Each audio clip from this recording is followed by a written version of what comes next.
Hello, guys, and welcome back to the channel. How are we all doing? And the World Cup is upon us. We are a few days away from the World Cup, and it doesn't feel like it, to be honest with you. It really does feel like a bunch of friendlies is about to happen in a few days. England are playing Wales, USA, and Iran in their group stage, and I think they've got the hardest group, but I will go more into detail that in a couple of days when I do bring out the full guide of the World Cup in each and every group stage and more predictions and more in-depth analysis on each group. But today is just going to be a quick predictions video on the World Cup, because I think it needs to be a separate sort of video.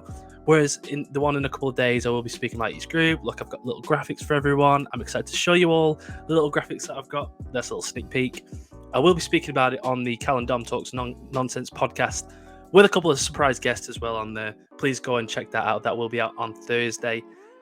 But today is just a quick one. Obviously, we got the World Cup upon us. I want to speak about who's going to win it, who could be the dark horses, who is going to be the top goal scorer, and ultimately, who do you think is going to be the weakest out of each group? So, I want to see the predictions down below in the comments. If I get any, I will respond to all in each and every one of the comments below. And I do appreciate all the subscriptions and all the comments below.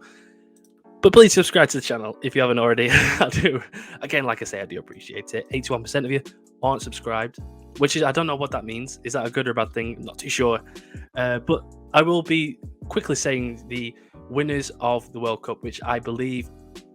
Now, there's a few of them, isn't there? There's France, Argentina, Brazil, maybe Germany at a push. I think it's Argentina's time. I think with Messi, this is the Thanos moment that he's going to have throughout his career. Once he gets this World Cup, they have just won the Copa America in Brazil against Brazil. Granted, it was a couple of years ago, but they are 35 games unbeaten, and I think that they've got the momentum in their team to push it on and win the World Cup. So that's why I'm picking Argentina to win the World Cup. Next up, we have the dark horses. Now, I believe quickly, and I will show you a little graphic here, it is one of these teams. I believe that USA will be the dark horses of the World Cup. Now, this is going to be a quick one. They obviously finished third in the CONCACAF group stage, which isn't great because obviously they are the biggest country in that region, aren't they? And, Mexico and Canada finish ahead of them. Wales have got the momentum after beating Ukraine in the qualifier playoff. Obviously, Iran finished top of their group and have ultimately never made it past the group stage. So I think it's going to be down to Wales and USA. USA, obviously, I think will surprise a lot of people, and that's why I believe they will be the dark horses. Now, I think in terms of top goal scorer, I've got another little graphic up for you here.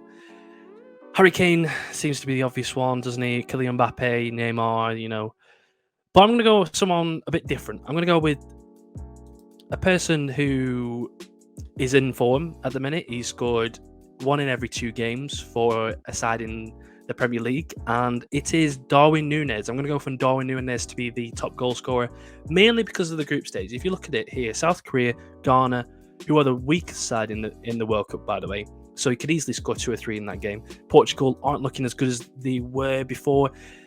With this Ronaldo in the team as well, who knows what will happen? I think it's a sort of similar situation to Manchester United. If he's in the team, they look worse. If he's out of the team, they might go far.